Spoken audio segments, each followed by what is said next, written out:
nimuhorane n'umukama inkuru nziza ya Yesu Kristo nk'uko twayandikiwe n'amata y'umweranda.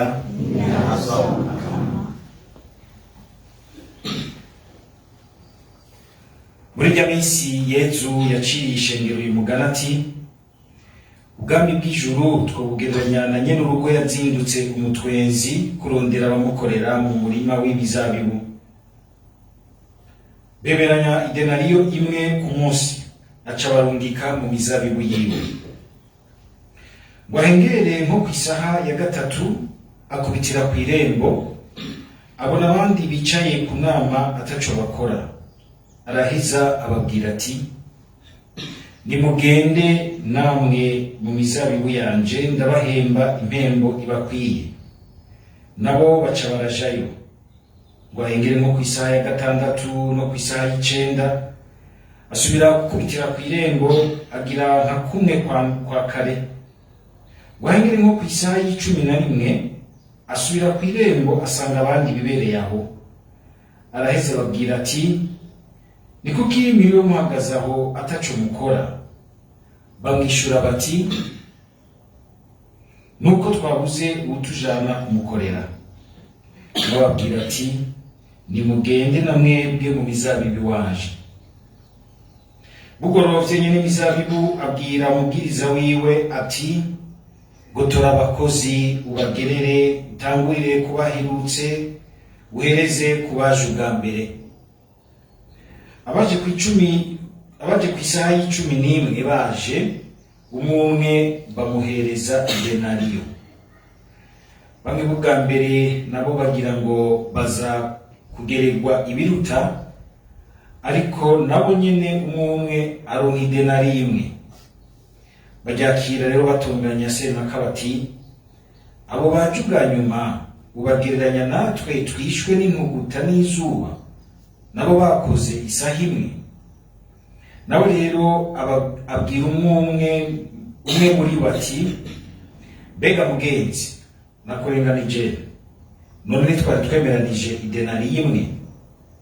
Fata rero ibyawe ugende, nije nashatse kugerera uwaje ubwa nyuma nk'uko nakugereye nawe.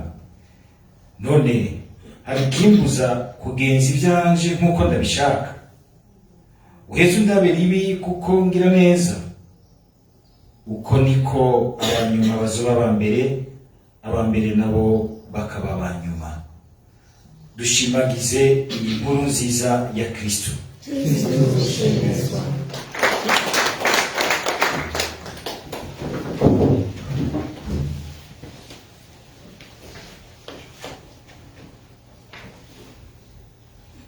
Igisoma ca mbere turacari mu buhanuzi bwa Ezekiel, tuzirikana amajambo Mukama aduha muri iyi minsi. Uyu munsi turumvise ingene ijambo rije ritumbereye abungere.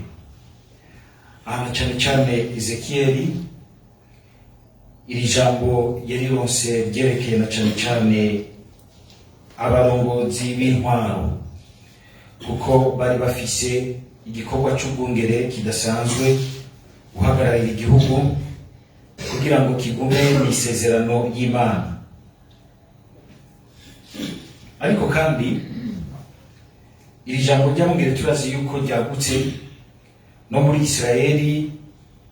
Mu bungere harimo kandi n'abarongoye abandi mu vy'idini, ari muri b'abasaserdoti canke n'abigisha ijambo ry'Imana. Mukaba turumvise ko abahambarira kubera yuko ngo batamenye kwitwararika intama yabashinze, ngo bagasanga bo nyene bariko bitwararika gusa kwimererwa neza, kwisakara, ego kurya amaraha, intama ziriko zirazimira, ziriko ziratakara.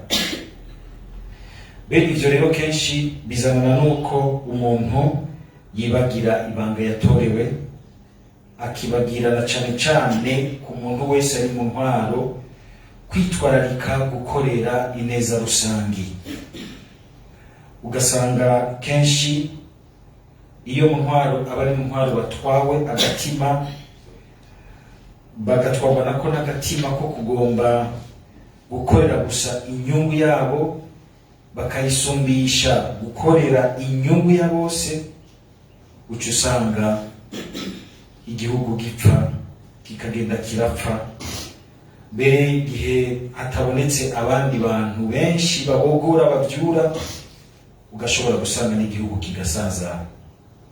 Sizi ko mwumva yuko hari ibihugu bishobora gusanzara kubera yuko bibuze abantu b'umutima uzirikana icarico neza rusangi barongora abandi.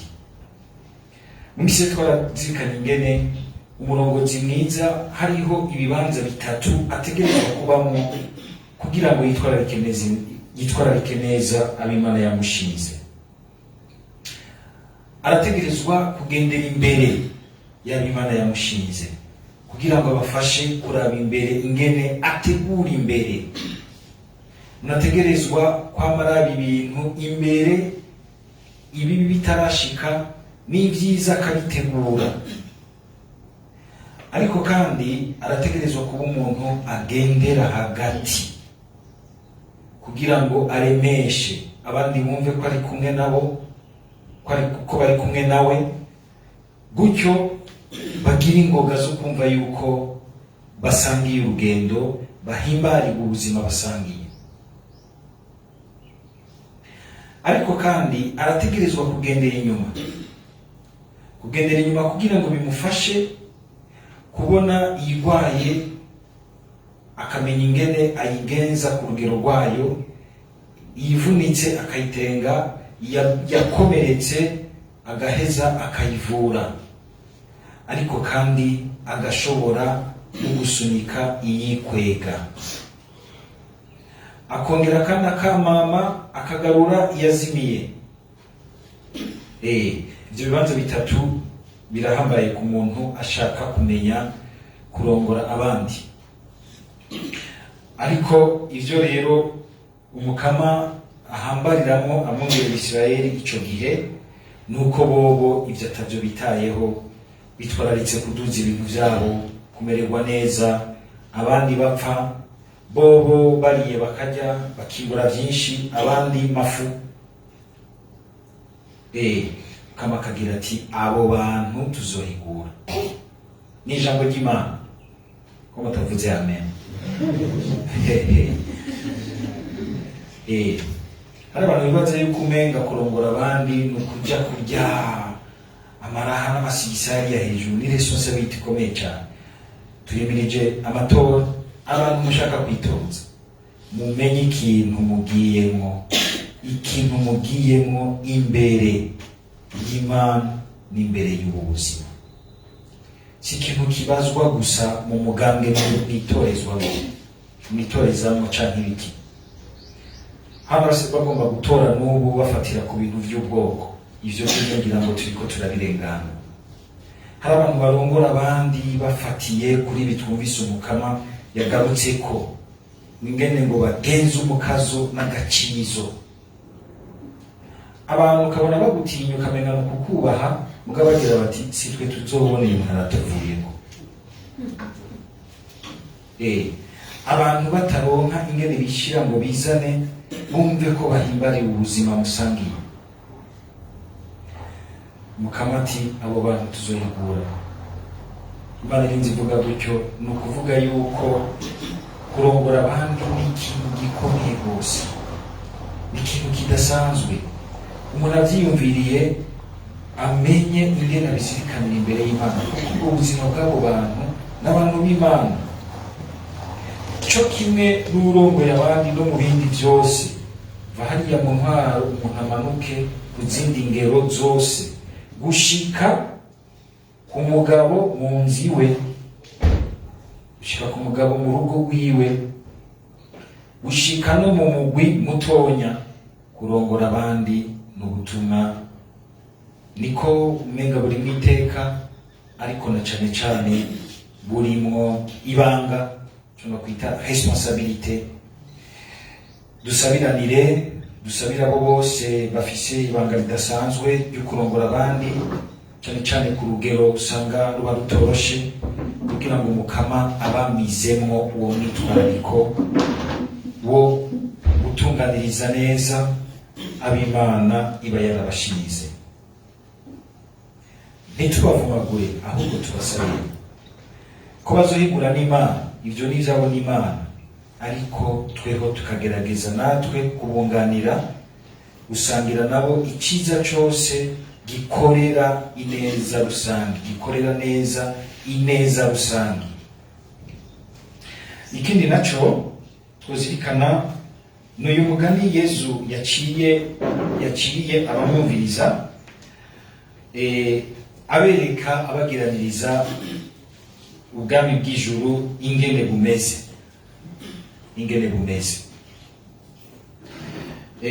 Mwumvise ingene uyu mugani umuntu awumvirije yohaka kwibaza ati ibi bintu birimo akarenganyo. Kubona umuntu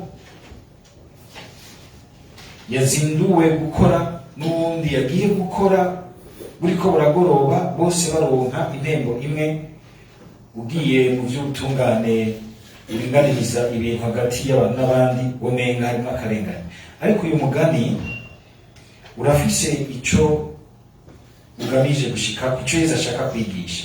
Uyu mugani Yesu yawuciye na cane cane agomba kuwerekeza ku Bayuda, ku Banyisirayeli, ariko ngene murabizi ko bamanya akantu ko kwiyemera, kagira bati twe turabatowe kare, twe twarashitse, turi igihugu c'Imana, dufise iteka rinini gusumba abo bandi bose ibyo bindi bihugu by'abapagani. Mugabo uko turabizirikana, iteka burya nibanga, ni responsabilité. Yesu mu kubacira uyu mugani akerekana yuko bona aho batowe kare mu mateka bafise imbere y'Imana ntaho basumbya abapagani bazokwita bwa nyuma. Bose bafise iteka rimwe ry'uko bagizwe abantu b'Imana, abana b'Imana, kubakundiye ko kuvyukuri Imana, bakitaba kamo ibatera muri Yesu Kristo ngo bacika abana b'Imana. Ibi rero biragaruka n'iwacu. Hari igihe ubona umenga umuntu aribaza igituma ati kubera iki uyu woza ubona umenga araronsa ingabirano zinyaruka zimeze neza, zimuserura neza mu bandi, kandi umenga ntihakiba umukristu, we nawe umenga birambiyemo, akumva umenga bimwe biratanguye gutakara. Ndibuka ndiko ndaraba mengi sinema ya Bernadetta, igihe Bikira Mariya yamubonekera, namaze kuja kwibera Imana, ababikira bakuze bakaza baramurya umutima, kubera ikariwe Bikira Mariya yabonekeye, twe tumaze imyaka ingana mu bikira atigeze atubonekera. Imana, uyu mugani ugomba kutwigisha ingene twese kubitavye kare canke kubitavye bateba, igihambaye nuko kwitaba tukakira urukundo rw'Imana. Si saha tuziyeko, kuko ntibivuga yuko uriya yitavye ateba yuko umenga vyose vyavuye kuri we. Yabimenye ateba, yabaye mu bindi kumbure bitamufashije kumva neza iryo jwi hakiri kare, wagiriwe amahirwe uvyumva kare, mugani bivuga yuko ucumurusha iteka imbere y'Imana. Oya, ni kugira ngo twumve yuko imbere y'Imana, Imana iraduha ntitugura. Kandi ikindi naco ni ukumva yuko Imana koko vy'ukuri igenza uko ishaka ivyayo, kandi yabikoreshwa n'urukundo. Ko twebwe abantu dukoreshwa n'ibintu byo gusumbasumbanya ibintu, uriya aje ubwanyuma vyaramugoye mu buzima, tubona umenga yotonda mu kibanza ca nyuma. Mugabo Imana ikagira imbabazi, ikagira iti oya, mwese murabanje. Mbere ikanashira umwitwariko n'urukundo rwinshi kuri urya w'imagoyagi, kuko izi yuko niwe akeneye gushigikirwa gusumvya, kandi urya magoyagi kenshi mu bantu niwe birengagiza, kuko abantu turiba bakunda uwo kize, bakunda uwo bikundiye, bakunda uri sympathique, bakunda ufise agaparfum, bakunda ufise amataye, bakunda useruka nyene, bakumva bati araryoshe kuraba. Mugabo Imana yoyo urukundo rwayo ikaruhera hariya, kuko no hariya kure muriya bidafatika, uriya umenga avoma mu catobotse, uriya umenga ivy'ubuzima biramuruka, uriya umenga bose barirengagiza, ihera hariya.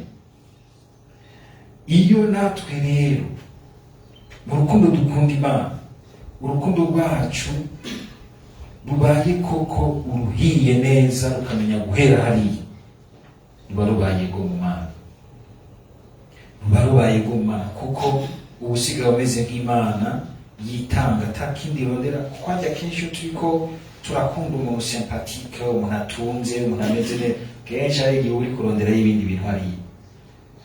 Si uko ugomba kwitanga ata yindi entero urindiriye hariya.